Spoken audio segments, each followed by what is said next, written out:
3. گاهی فراموش میکنیم که هممون مهاجریم. مهاجر در زمان، در مکان، در جسمی که دیر یا زود رهاش میکنیم. وقتی از ما و اونا حرف میزنیم دقیقاً از کجای زمین حرف میزنیم؟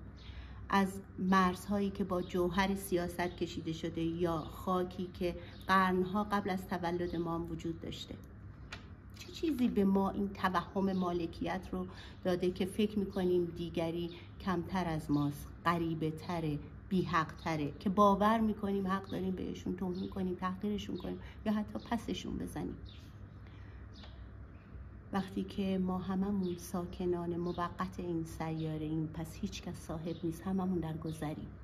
نژاد، ملیت، رنگ پوست، حتی مرز جغرافیایی هرگز معیار شعور و شرافت نبوده و نخواهد بود.